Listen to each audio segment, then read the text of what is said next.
Apple Watch Series 5 takes the world's best health and fitness tracker and motivator, connected communications and emergency contact band, and wearable computer platform, and brings it all back full circle into just what might be the world's best watch. To find out, I've been testing a space gray aluminum Apple Watch Series 5 running watchOS 6.0 for just about a week, both while traveling in Cupertino, California and here at home in Montreal, Canada.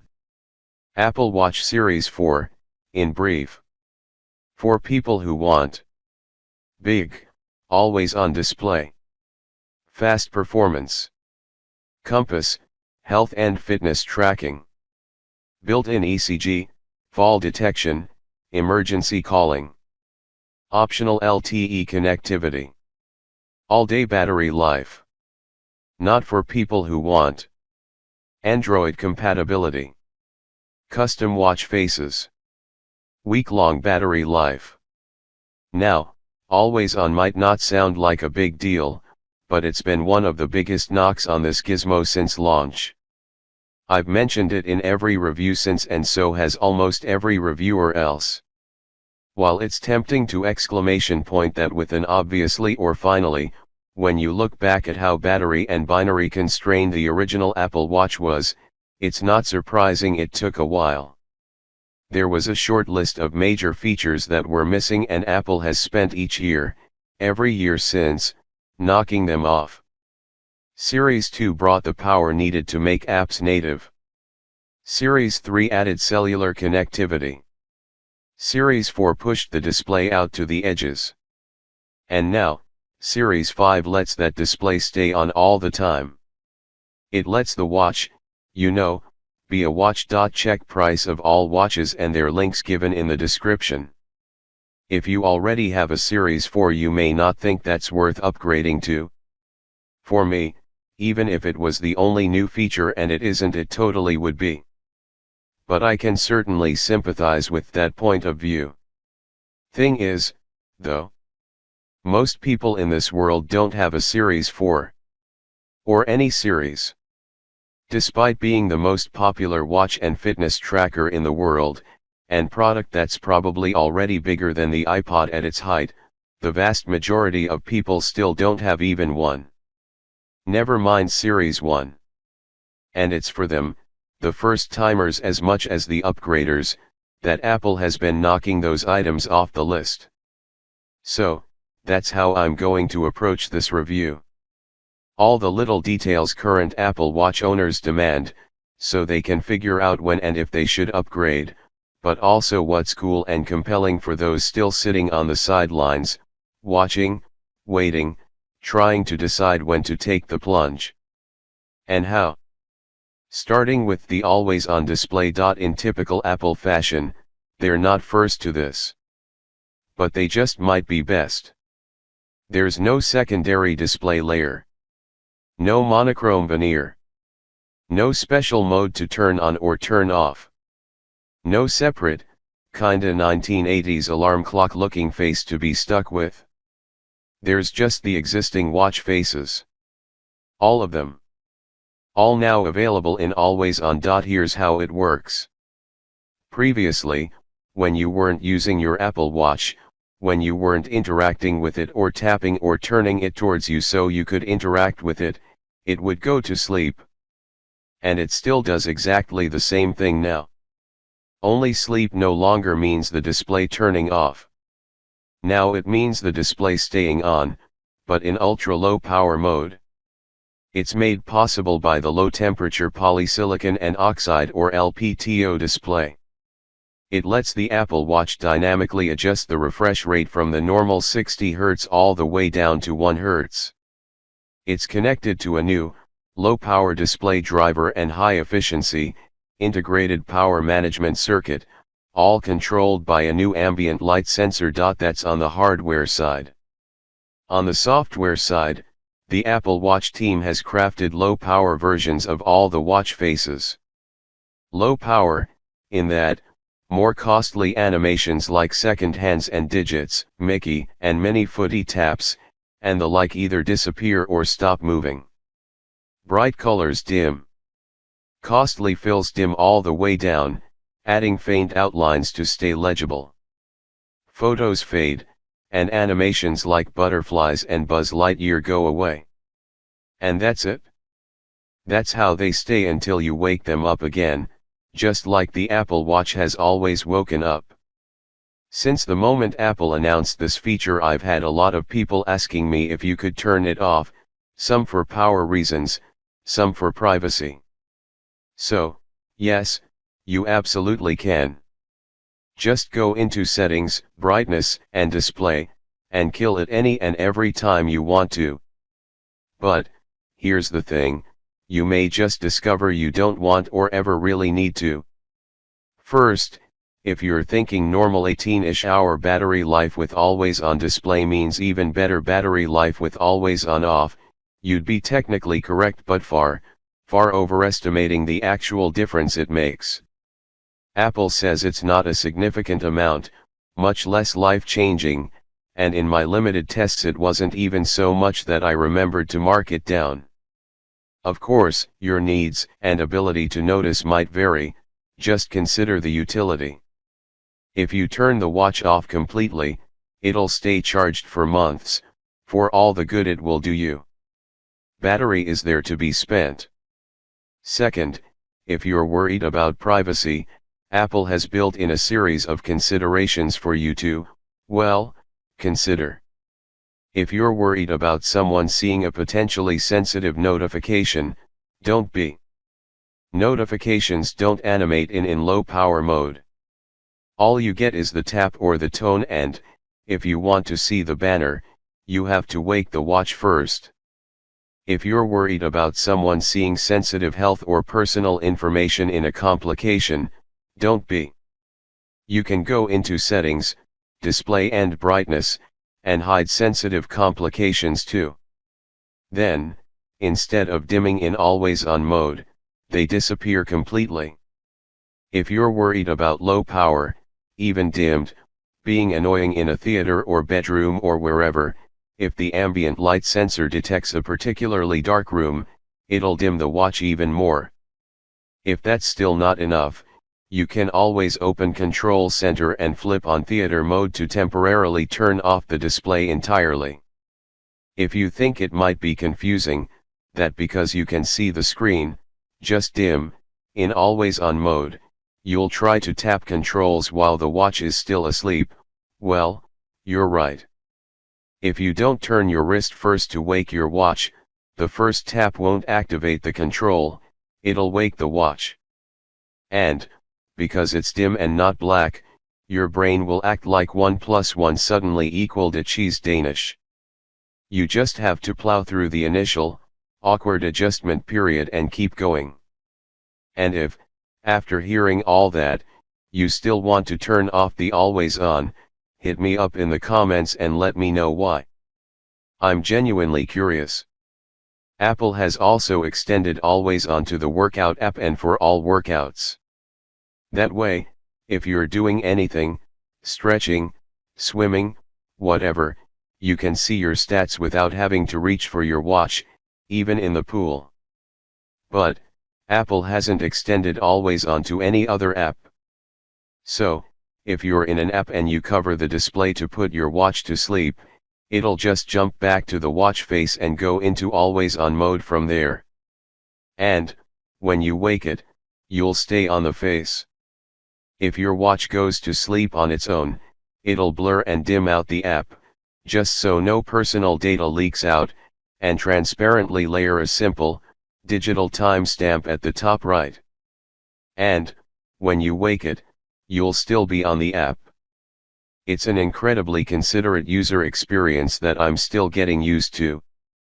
Being able to just glance at the time without having to move my arm or risk offending anyone I'm with, is transformative. But it's also a little showy-offy.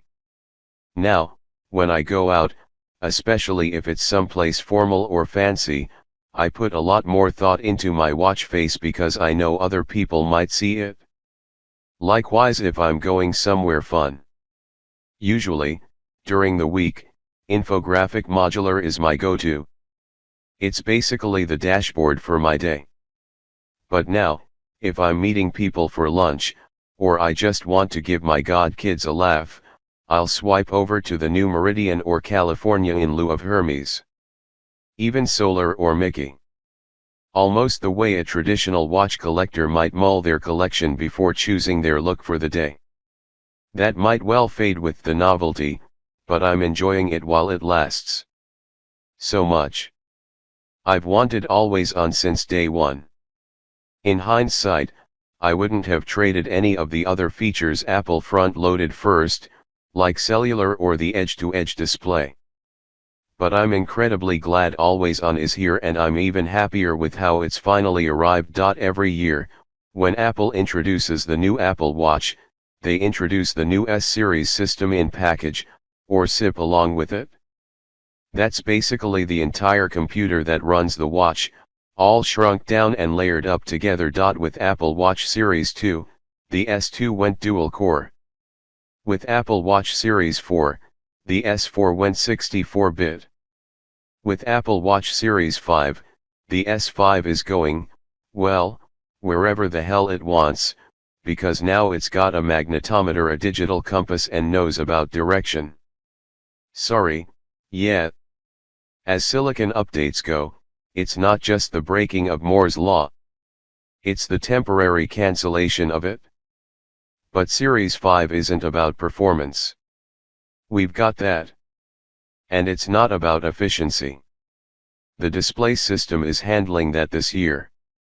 It's just about maintaining everything else while Always On gets layer on top. At least I hope that's what it's about. With the A-series system on a chip, the one used in the iPhone and iPad, Apple has a lot of competition. Samsung, Huawei, Qualcomm, maybe even Intel if you want to look further out. With watches, they really don't have any. That's because it's incredibly expensive to make silicon for wearables. So expensive, Apple's one of the few companies that do it, and the only company to my knowledge doing it well. Other companies have reheated old phone chips, then reheated them again. But they simply don't have enough demand from enough customers to have enough budget to do much else right now. And that's a shame, because completion is a benefit for everyone. It gives us more choice and it gives manufacturers more pressure. Apple is usually really good about competing with themselves, so hopefully this is just a lull before the next leap. Because, even with Always On, we're still not all the way through the list yet. Not until Apple Watches standalone can stay charged for a week, or both. No pressure. There is a next-generation version of Apple's W3 chip inside, which handles all the radio communication for the watch as efficiently and performantly as possible. And the compass is cool. I was kind of blasé about it initially, because we've had one in the iPhone since the 3GS and I don't really think about it anymore. But having it on the watch now has made me realize all the stuff it does and all the stuff the watch hasn't been doing all this time without one. Sure, there's a compass app, which is fun and probably beneficial for hikers and campers. Though the app will quickly point out that it can be affected by magnetic watch bands, if you wear one. There's also an API, an application programming interface, so developers can use it in their own apps. Some are just okay, like food apps pointing you at the restaurant you're reading about. Others are blow away, like astronomy apps highlighting the stars. It also adds valuable metrics to workouts, including incline, elevation, and latitude and longitude. And, when combined with GPS, the barometric altimeter, topographical map data, and Wi-Fi, if any, it can show your altitude for hiking, running, and biking workouts as well. By far, though, my favorite use so far has just been direction in the Maps app. While I was doing the battery life testing for the iPhone's 11, I got run down, and so went into Victor Rose Coffee for some of the last cold brew of the season. The line was long, so by the time I got out, my friends had moved on. Thinking quickly, I told Siri to find Georgia, and a few moments later, the map popped up and the directions appeared on my wrist. I started walking only to realize almost immediately, thanks to the brand new compass on the Apple Watch, that I was going the wrong way. So, I turned around, turned the corner, and there they were. Some features are big and fill in huge, hulking gaps. That's always on display. Others are small and serve more to round things out. This is that. A digital compass nice to have that turns out to be really nice to have. When the Apple Watch got cellular networking, it came with a couple of huge caveats. Because of its tiny size, it couldn't connect to enough radio bands to work in more than one place at a time. Apple had to basically make different models to support different parts of the world. And that meant no roaming. Except, now, for Series 5, Apple has managed to squeeze in just enough bands, like one per region, to support very, very limited international calling. International emergency calling, to be specific. It works almost everywhere over 150 countries, according to Apple, even when your phone isn't nearby to piggyback off of. It does require a cellular-capable Apple Watch, because it needs that modem. But, it works even if you've never activated the watch on a cellular plan and have no existing service. It's just there. All the time. Ready and waiting to help if your Apple Watch detects a fall or you hit SOS. At home, or abroad. And that opens up an entirely new role for the device as an always available emergency beacon, everywhere. I got a few family members the Series 4 last year just for the fall detection and SOS, so the rest of us wouldn't have to worry so much. Now, I kinda want to swap a couple of them out for the Series 5, the ones that live alone or travel a lot.